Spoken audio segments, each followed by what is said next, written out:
Hey guys, Level Cap here, and welcome to another episode of This Week in Gaming.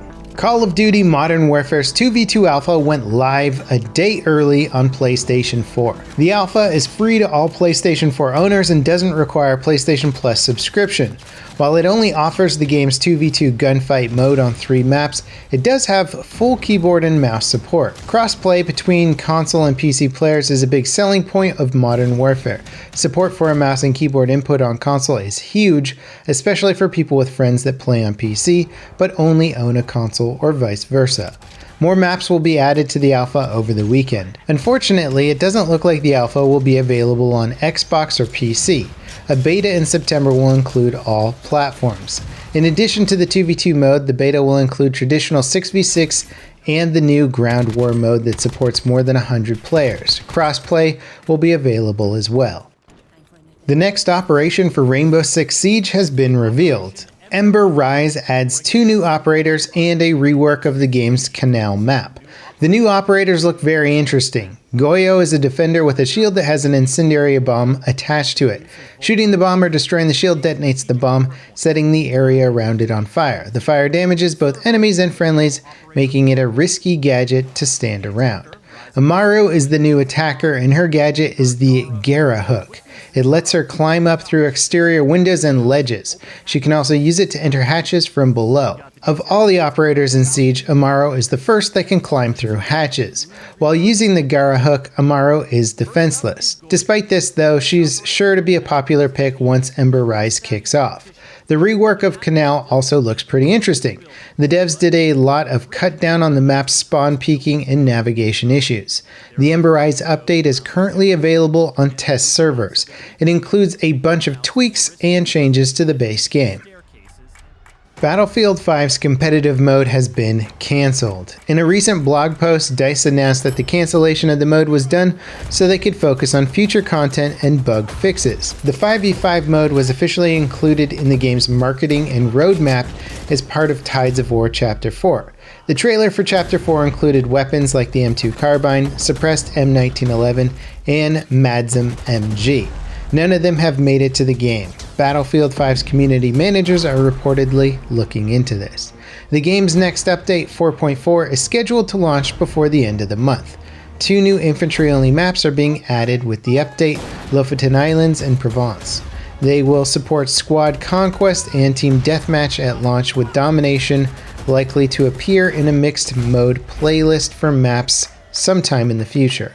Many players pointed out wild inconsistencies between the trailer version of Lofoten Islands and gameplay from Gamescom. Apparently, Squad Conquest and TDM are played on totally different sections of the map. The trailer was produced mainly using footage from the TDM mode. The upcoming 4.4 update will supposedly address the stuttering issue that has plagued the game for months, and it'll also raise the max rank to 500. As for Al Sindan, the fix for whatever issue is preventing its release is still being tested. Expect it to release next month at the earliest.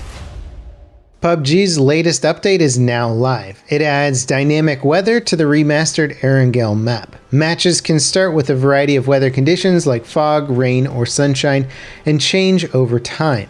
Car engines can be turned off while driving, letting players coast without the loud engine noise alerting enemies. PUBG's audio system is currently being overhauled in phases. The first phase, a master volume toggle, is now live. Players can use the new slider to toggle between 2 volume settings for the game. Later phases will include rebalanced audio and new gun sounds. Crossplay between console and PC players is also in the works. Apex Legends got called out by players for overly aggressive monetization of the ongoing Iron Crown event. It got so bad, some developers and community managers were caught calling players asshats. Respawn CEO formally apologized to players while also announcing changes to the event that let players buy whatever items they want. It's going to be a busy weekend for CSGO. The game's latest major tournament just kicked off in Berlin. 24 teams from around the world are competing for a top prize of $500,000.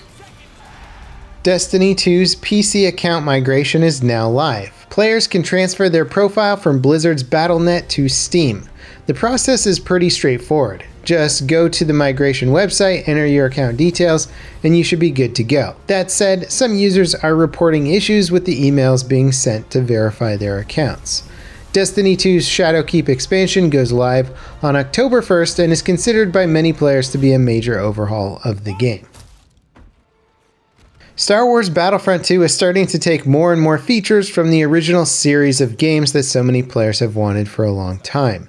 In September, the game will get both a co-op and single-player mode. The co-op mode pits you and 3 other players against enemy bots. Players can choose to play as either the Galactic Republic or Separatist Alliance.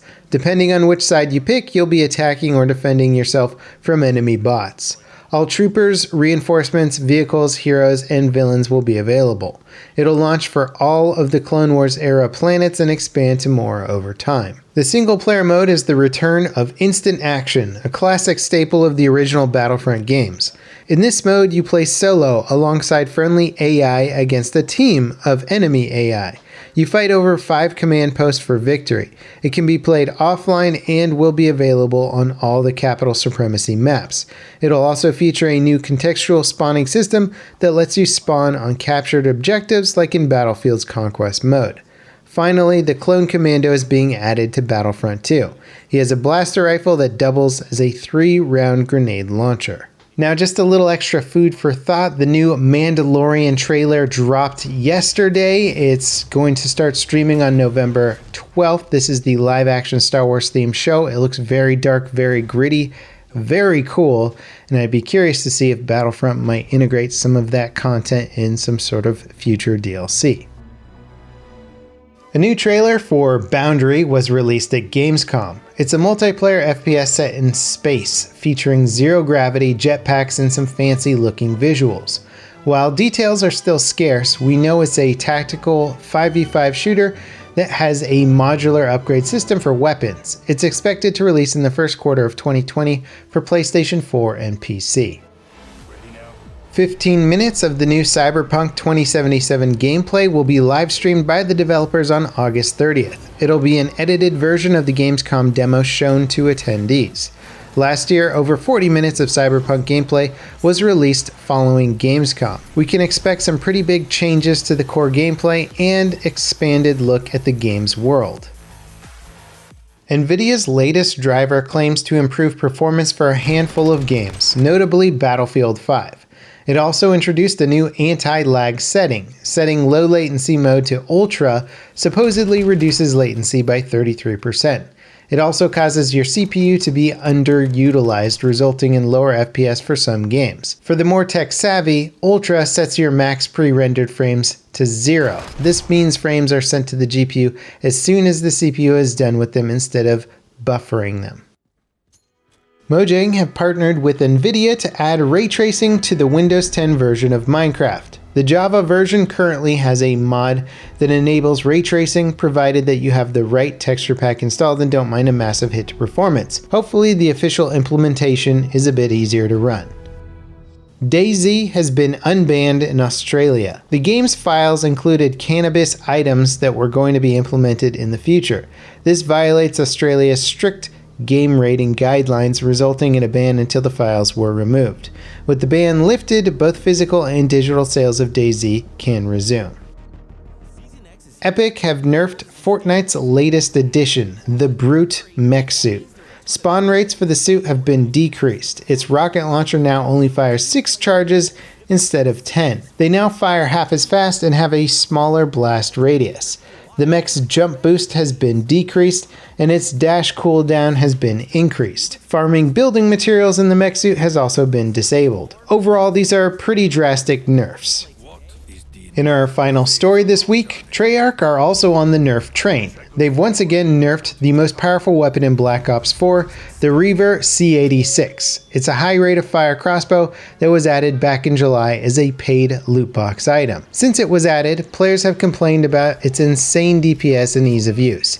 Hipfire accuracy of the weapon has been further reduced. Its rate of fire has been slowed down, and its ammo count is now 2 instead of 6. Hopefully these changes are enough to balance things out. And that wraps it up for today's episode of This Week in Gaming. As always, guys, thanks for watching. I hope you enjoyed. Let me know if there's any stories you think we might have missed in the comments down below. And I'll see you next time. This is Level Cap, signing off.